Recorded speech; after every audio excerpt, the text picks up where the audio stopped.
Assalamualaikum warahmatullahi wabarakatuh.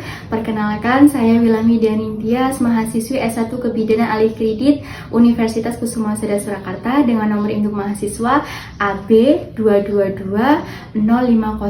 Di sini saya akan melakukan ujian praktek dengan tema personal hygiene pada saat menstruasi pada remaja dengan dosen penguji Ibu Wahyu Dwi Agus Safitri, SST BDN MPH. Selanjutnya saya akan mempersiapkan alat yang dibutuhkan, yaitu alat tulis seperti pena atau ballpoint, kemudian satu buah buku. Selanjutnya saya akan memasuki tahap pelaksanaan.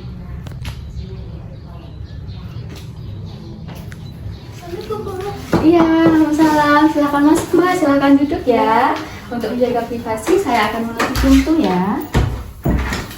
Kemudian saya akan mencuci tangan di air mengalir.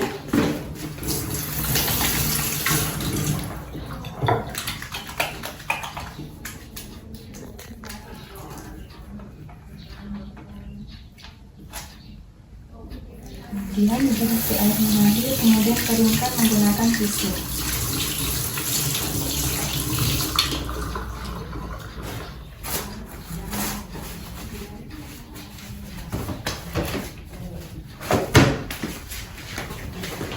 Perkenalkan Mbak, nama saya Bidan Milan. Di sini saya bertugas pada pagi hari ini. Ada yang bisa saya bantu Mbak?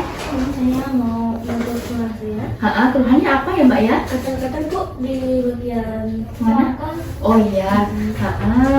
Sebelumnya dengan Mbak siapa ya? Mbak D. Mbak D ya. Saya catat dulu ya Mbak ya.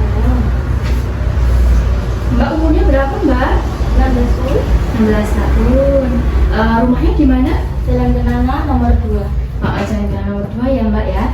Ini menstruasi hari keberapa? Hari kedua Mbak. Hari kedua ya. Biasanya kalau ganti pembalut sehari berapa kali? 2 sampai 3 kali. 2 sampai 3 kali ya.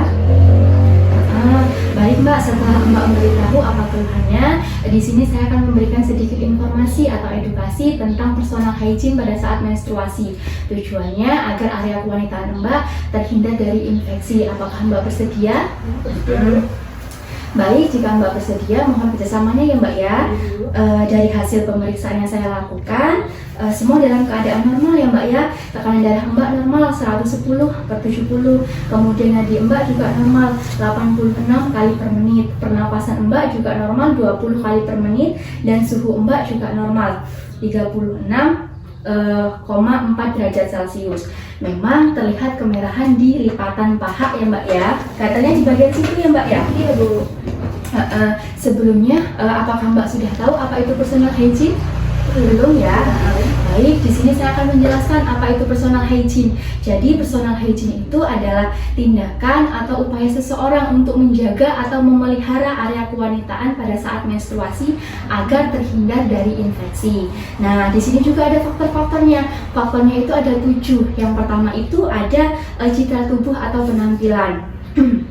Jadi kebersihan seseorang itu juga dapat dicerminkan dari penampilannya. Contoh nih, pada saat kita melihat seseorang, mohon maaf, bajunya agak kumuh, kan berarti kelihatan kan ya kebersihannya bagaimana itu. Kemudian yang kedua itu ada praktik sosial. Praktik sosial itu manusia itu melewati beberapa tahap. Contoh nih, melewati masa anak, kemudian masa remaja, kemudian masa dewasa. Dari masa anak ini, kalau anak-anak pasti untuk merawat dirinya belum terlalu bisa, jadi masih dimanja sama orang tuanya. Kemudian pada saat memasuki masa remaja, pada saat menstruasi, dia sudah mulai bisa untuk merawat dirinya sendiri. Kemudian yang ketiga itu adalah tingkat ekonomi. Yang dimaksud tingkat ekonomi itu menjaga kebersihan itu juga memerlukan biaya, seperti membeli sabun, kemudian membeli pasta gigi, membeli sikat gigi, membeli sampo, itu juga membutuhkan biaya. Kemudian yang keempat itu tentang pengetahuan menstruasi. Pengetahuan setiap orang itu berbeda-beda. Ada yang dia berpengetahuan baik. Apabila dia berpengetahuan baik, kemungkinan besar untuk merawat dirinya juga akan baik dan benar. Kemudian begitu pun sebaliknya, jika seseorang itu pengetahuannya kurang, kemungkinan besar untuk merawat dirinya juga mungkin kurang, sehingga dapat menimbulkan suatu penyakit atau infeksi di alat reproduksinya. Kemudian yang kelima itu ada budaya. Budaya yang dimaksud itu budaya setiap orang itu berbeda-beda. Otomatis kalau berbeda-beda juga untuk perawatan dirinya juga akan berbeda-beda. Kemudian yang keenam itu kebiasaan seseorang. Yang dimaksud kebiasaan seseorang itu seperti ada yang mandi sehari 2 kali, ada yang mandi sehari 3 kali juga, atau ada yang mandi biasanya menggunakan sampo atau sabun tertentu, ya kan? Nah, terus yang keenam itu kondisi fisik. Maksudnya kondisi fisik itu pada keadaan sakit. Tentu saja pada saat sakit kemampuan untuk merawat dirinya itu menurun sehingga memerlukan bantuan dari orang lain. Beda dengan orang yang sehat bisa melakukan perawatan secara mandiri tanpa bantuan ya Mbak ya. Nah, selain faktor-faktor itu juga ada indikatornya.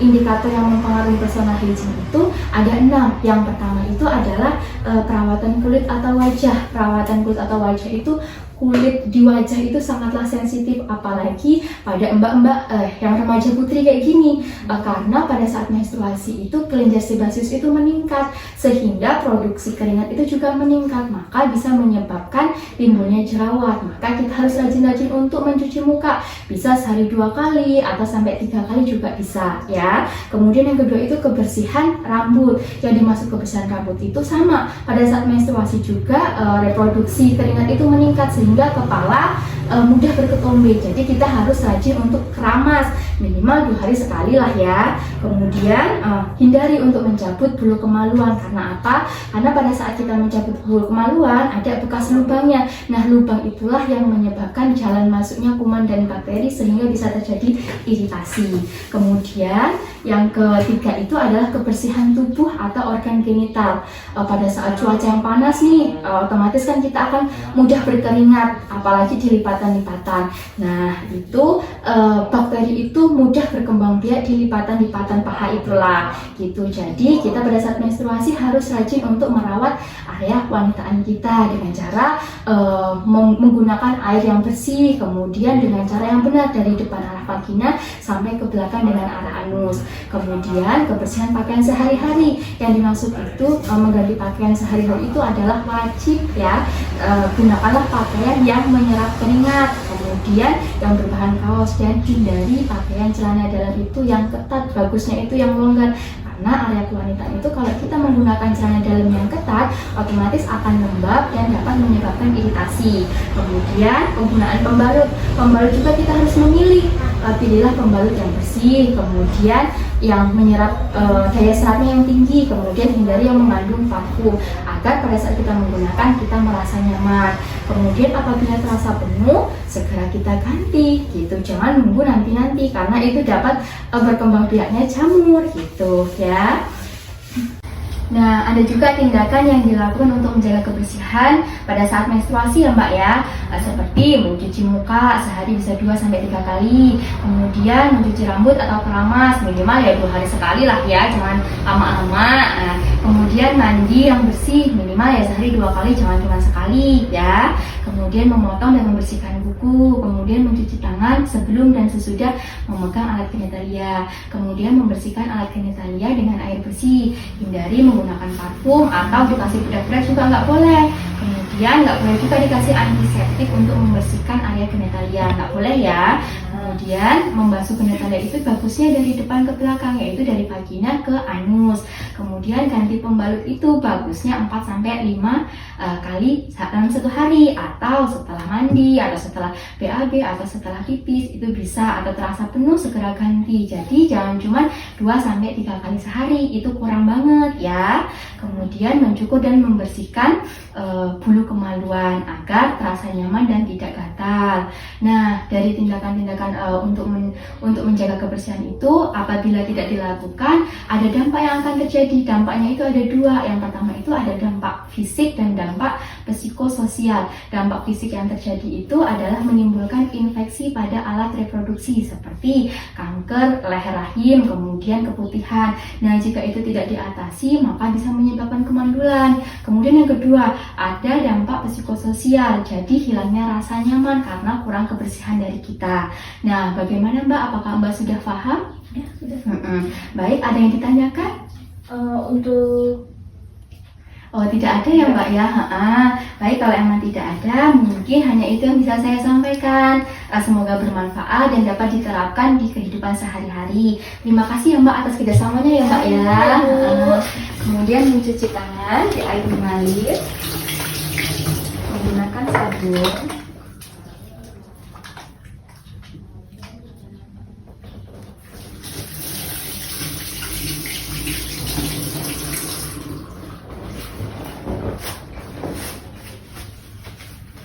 Kemudian saya akan melakukan dokumentasi dengan manajemen sholat. Terima kasih. Thank you.